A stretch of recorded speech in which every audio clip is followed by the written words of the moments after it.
First question is the ratio of acceleration for a solid sphere, mass m and radius r, rolling down on an inclined plane of angle theta without slipping and slipping down the inclined plane without rolling edge.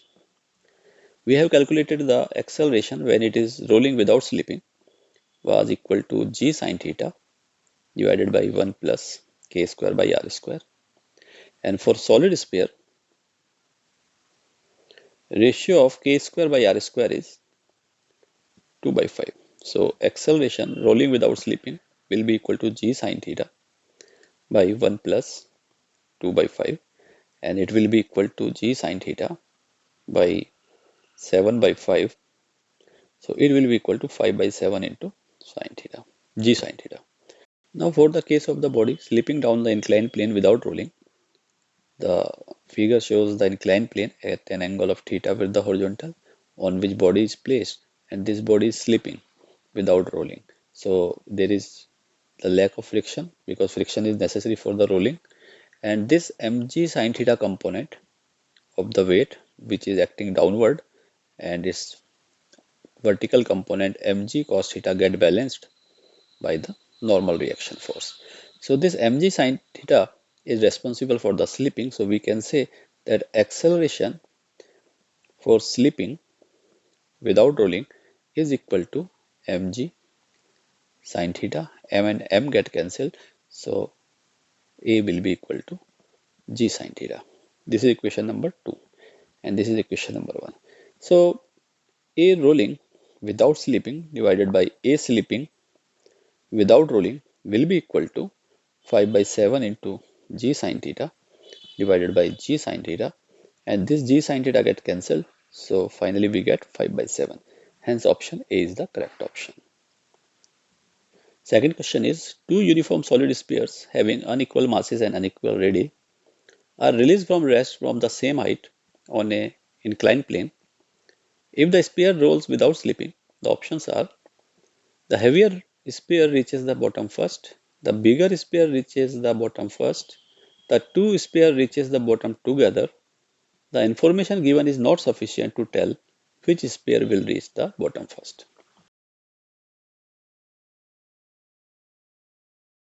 For the body rolling without slipping on the inclined plane, the linear acceleration A is equal to g sine theta divided by 1 plus k square by r square. Here g is the acceleration due to gravity, theta is the angle of inclination of the plane, r is the radius of the rolling body, and k is the radius of gyration. Because both spheres are rolling on the same inclined plane, so theta is same, acceleration g is also same.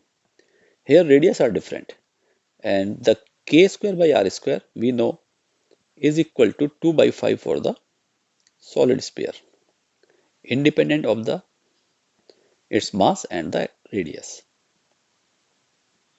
Therefore, in both cases, radius of gyration will be same. That means the whole acceleration is constant or same for the two spheres. Therefore, both spheres will reach together at the bottom. Option C is the correct option. Third question is, a solid sphere, disk and solid cylinder, all of the same mass and radius, are allowed to roll down from the rest on the inclined plane. Then given options are, solid sphere reaches the bottom line first. Option B is, solid sphere reaches the bottom last. Option C is, disk will reach the bottom first. And option D is, all reach the bottom at the same time. For linear motion, acceleration is g sine theta by 1 plus k square by r square.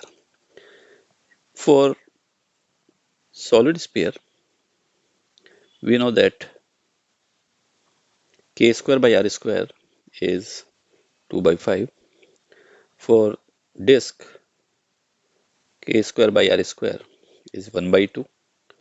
And for the solid cylinder, also k square by r square is 1 by 2. That means it is 0.5, it is 0.5, and it is 0.4. So we can say that k square by r square is smallest for the solid sphere.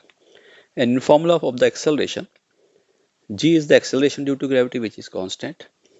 Theta of the inclined plane is same for all the three bodies. So A depends on the k square by r square. Smaller the k square by r square means larger the acceleration, so smallest is the time. Therefore, we can say for solid sphere, k square by r square is smallest. This implies that A is largest. So, solid sphere will reach the bottom first. Option A is the correct option.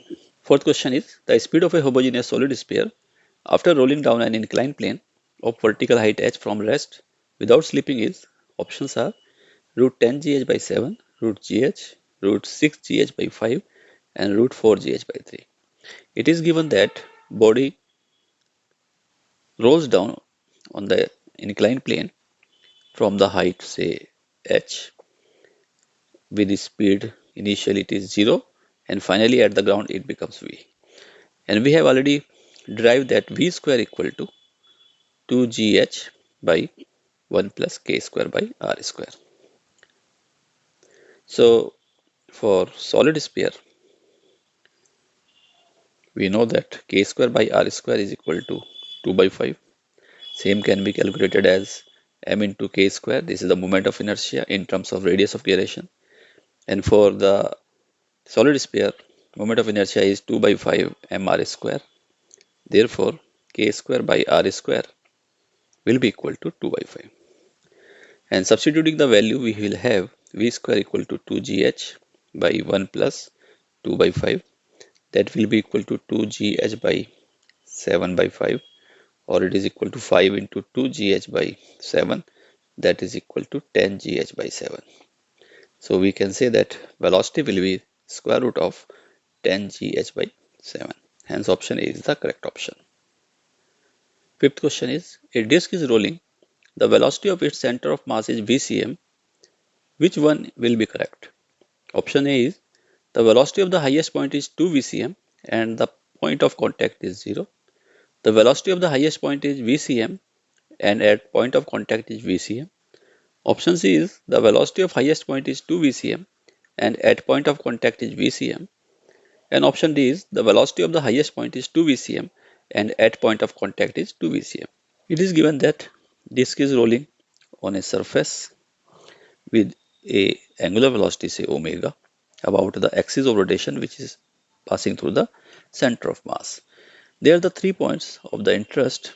One is the point of contact A, another is the point B which is the center of mass through which axis of rotation is passing, and point C, this is the highest point. A is the point of contact, and for the rolling without slipping, this point of contact should be at rest. That means velocity at point A should be 0, because it is given that velocity of translation is vcm. This is the velocity of center of mass. So every point on the disk will have the same velocity of translation, that is vcm. So to cancel this vcm, there should be an opposite velocity say v, which should be equal to vcm. This v should be equal to vcm, so that net velocity at point A is 0. And this v is equal to omega, that is the angular velocity, into r. This is the velocity due to the rotation. Rotation is clockwise at the point A. It is equal to omega is the angular velocity which is same for all points into, and distance of the point A from the axis of rotation, that is the center of mass, is capital R, and this will be equal to vcm, so that these two velocities get cancelled and net velocity at point A is 0. So velocity at point A should be 0. This is the one of the point. Another is vb. At the point B, the translatory velocity is vcm, and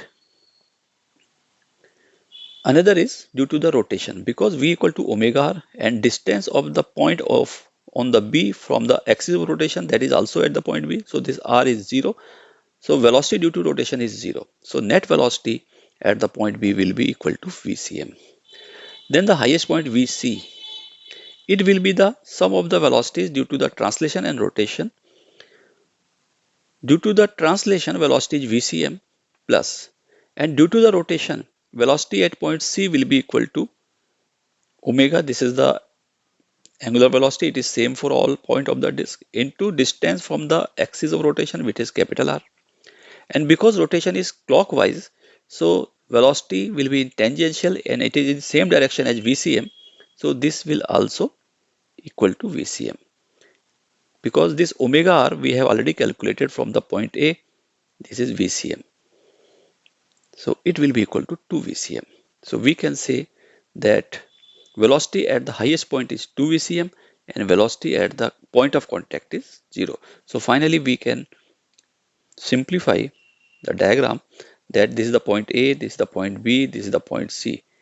Net velocity at point A will be 0. Net velocity at point B will be VCM and net velocity at point C will be 2 VCM. Sixth question is, consider a contact point of a wheel on ground which rolls on ground without slipping. Then value of the displacement of a point P when wheel completes half rotation if the radius of the wheel is 1 meter. Options are 2 meter, root pi square plus 4 meter, option C is pi meter and option D is root pi square plus 2 meter. It is given that a wheel is rolling without slipping on a horizontal plane and P is the point of contact and its top point is say Q. After half revolution, this is the half path. That means Q becomes the point at the ground and new position of the wheel becomes where Q is at the ground and P is at the top point. So the distance covered from P to Q will be the half of circumference and it will be equal to half into 2 pi r. 2 and 2 get cancelled. So this distance PQ is equal to pi r. Because r is given 1 meter, hence it is pi into 1, that is equal to pi meter. This is the horizontal displacement, say x. Now we have to find the vertical displacement of the point P. Initially point P is at the ground and after the half revolution it reach at the highest point. So the vertical displacement will be equal to the diameter of the wheel and it is equal to twice of the radius and radius is 1 meter, hence it is 2 meter. So displacement is the shortest distance between the initial and final position. So it will be equal to the square root of x square plus y square. Hence it is equal to pi square plus 4 meter. Hence option B is the correct option.